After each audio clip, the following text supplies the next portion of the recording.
Maxwell institute of science 10th class chapter 1 physics प्रकाश का परावर्तन अति लघु उत्तरीय प्रश्न।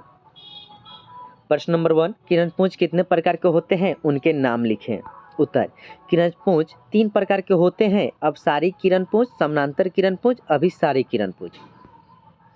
समतल दर्पण पर पड़ने वाली एक ही प्रकाश किरण की कितनी परावर्तित किरणें हो सकती है? तो उत्तर होगा केवल एक। समतल दर्पण पर लंबवत पड़ने वाली किरण किस प्रकार परावर्तित होती है?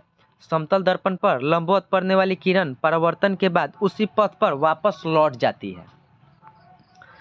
समतल दर्पण पर अभिलंब आपतन के लिए परावर्तन कोण का मान कितना होता है? तो 90 डिग्री। समतल दर्पण में वस्तु दूरी और प्रतिबिंब दूरी में क्या संबंध है? वस्तु दूरी बराबर प्रतिबिंब दूरी। गोलीय दर्पण कितने प्रकार के होते हैं, उनके नाम लिखें। गोलीय दर्पण 2 प्रकार के होते हैं, अवतल दर्पण और उत्तल दर्पण। गोलीय दर्पण का मुख्य अक्ष क्या है? गोलीय दर्पण के ध्रुव वक्रता को मिलाने वाली सरल रेखा को दर्पण का मुख्य अक्ष या प्रधान का अक्ष कहा जाता है। अवतल दर्पण के फोकस की परिभाषा दें। किसी अवतल दर्पण का फोकस उसके मुख्य अक्ष पर वह बिंदु है जहां मुख्य अक्ष के समानांतर आती किरणें दर्पण से परावर्तन के बाद मिलती है।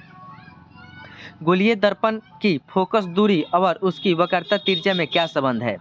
गोलीय दर्पण की फोकस दूरी उसकी वक्रता त्रिज्या की आधी होती है, मतलब आधा।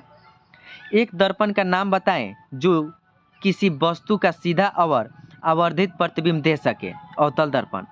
एक अवतल दर्पण द्वारा अभिसारी प्रतिबिंब बनने के लिए वस्तु का स्थान कहाँ होना चाहिए? उत्तर, वस्तु को अवतल दर्पण के फोकस और ध्रुव के बीच होना चाहिए। यदि कोई वस्तु किसी अवतल दर्पण के वक्रता केंद्र पर रखी हो तो उसका प्रतिबिंब कहाँ और कैसा बनता है? जब वस्तु किसी अवतल दर्पण के वक्रता केंद्र पर रखी हो तो उसका प्रतिबिंब वक्रता केंद्र पर ही बनता है। यहाँ प्रतिबिंब वास्तविक उल्टा और वस्तु के आकार के बराबर बनता है। वस्तु दूरी U का चिन्ह क्या होगा जब एक अवतल दर्पण के सामने किसी वस्तु को रखा जाता है? ऋणात्मक चिन्ह। 10 सेंटीमीटर फोकस दूरी वाले अवतल दर्पण से 15 सेंटीमीटर की दूरी पर रखी वस्तु के प्रतिबिंब की प्रकृति क्या होती है?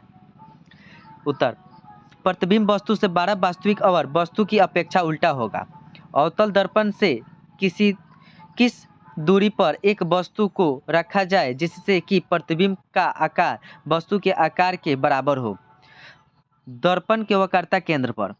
क्या एक उत्तल दर्पण किसी वास्तविक वस्तु का वास्तविक प्रतिबिंब बना सकता है? कभी नहीं।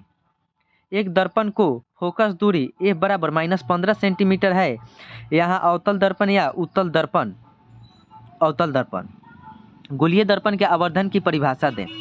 उत्तर, प्रतिबिंब की ऊंचाई और वस्तु की ऊंचाई के अनुपात को आवर्धन कहते हैं। आवर्धन को m से दर्शाया जाता है। आवर्धन m का ऋणात्मक मान क्या बताता है? आवर्धन m का ऋणात्मक मान यही बताता है कि प्रतिबिंब वस्तु से सापेक्ष उल्टा है, यानी वास्तविक है। एक गोलीय दर्पण को वक्रता त्रिज्या 20 सेंटीमीटर है, इसकी फोकस दूरी कितनी होगी? 10 सेंटीमीटर। उत्तल दर्पण के एक उपयोग को लिखें। मोटर वाहनों में उत्तल दर्पण का उपयोग साइड मिरर और पीछे देखने के आईने के रूप में होता है। उत्तल दर्पण की फोकस दूरी ज्ञात करें जिसकी वक्रता त्रिज्या 32 सेंटीमीटर हो प्लस 16 सेंटीमीटर। समतल दर्पण में आवर्धन m बराबर +1 का क्या अर्थ है?